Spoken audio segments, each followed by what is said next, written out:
the comfrey has returned after being cut pretty much down to the ground. It's pretty amazing.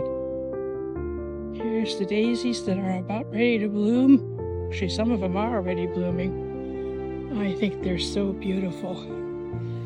I love daisies, but I had no idea that we could get this huge and tall.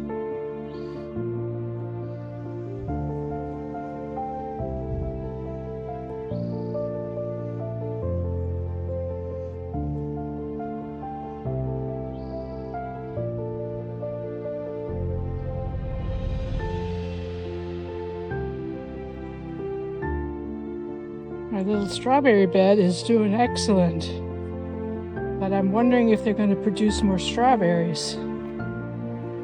Lots of flowers on them. Look at those. We'll see. Let's take a look at my little special plant corner. All of them are doing extremely well. I'm fertilizing them with special fertilizer. I will post that here.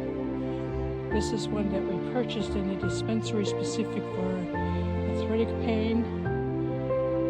This was some of the seeds that I was collecting over the years, so I have no idea what kind they are. This is another one we purchased, and it's doing amazingly well. If I look, someone's grabbing me. If I look closely at some of the spots, it's going to start to try to develop some flowers. Like this one shows a little bit of a flower, but it's very slight. But they're looking good.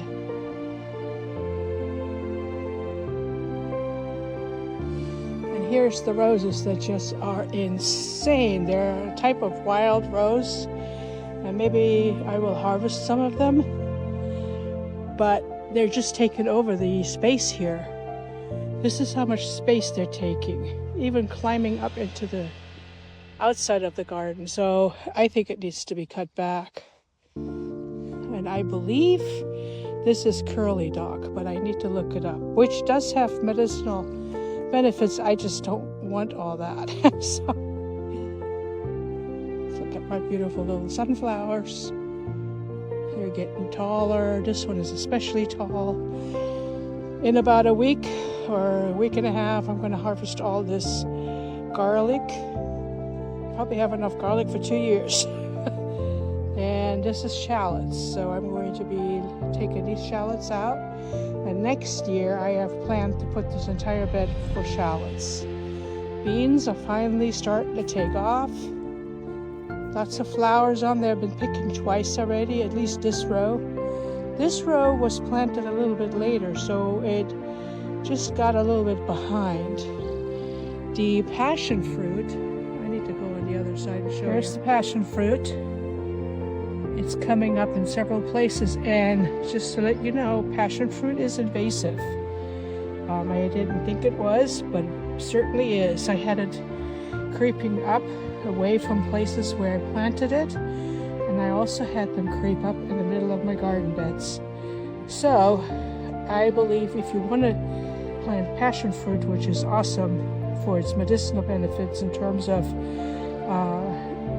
the tea for sleep and anxiety, along with other herbs mixed, it's a great herb and beautiful flowers, but it is invasive, slightly invasive. And then here I planted, I let stingel nettle go to seed.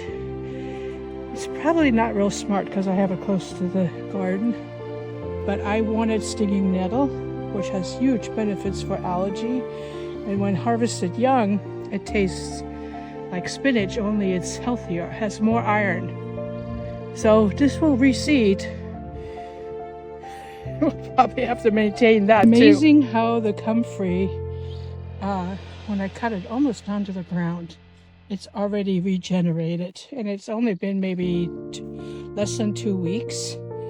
So I think I get to make some compost tea still. I had been too busy and couldn't get to it, but I will be doing it now. Comfrey is a great chop and drop fertilizer, which means essentially you can chop it drop it by fruit trees or plants or in garden beds, and it will feed the soil. Here's my beautiful little sunflower. And bees are on it.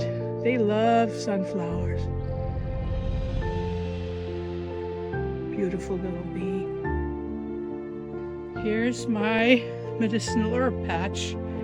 Beautiful echinacea. I'm trying to find it in this bright sunlight. It's right here. Beautiful, beautiful, beautiful. I love the flower. I use the root and the flower and the leaves.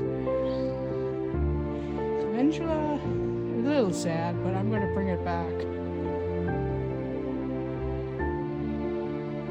Here's my golden squash I planted.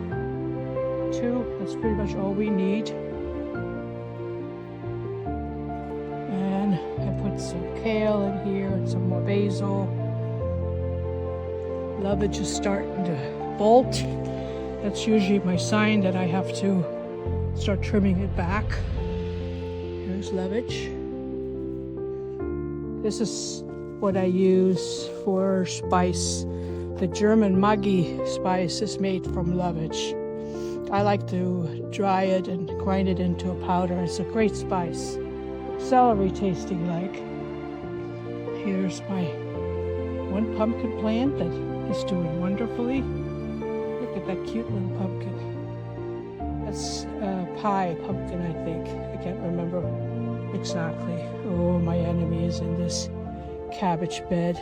Gotta get that out.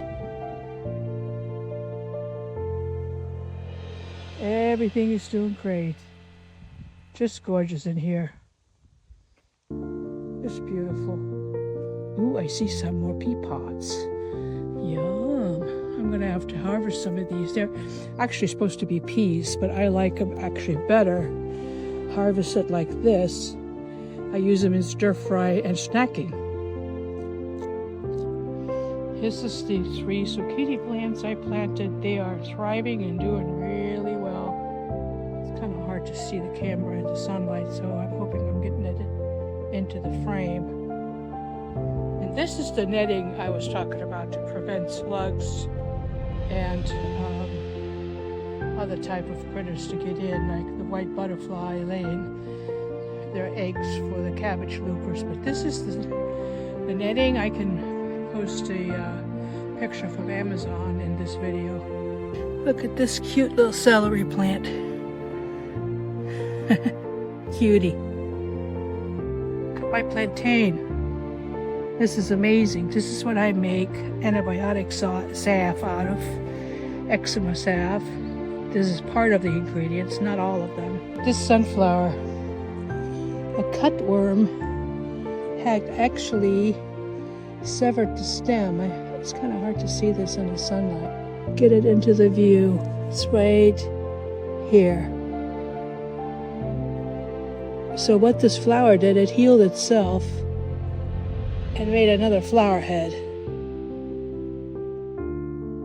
Right there. Plants are amazing.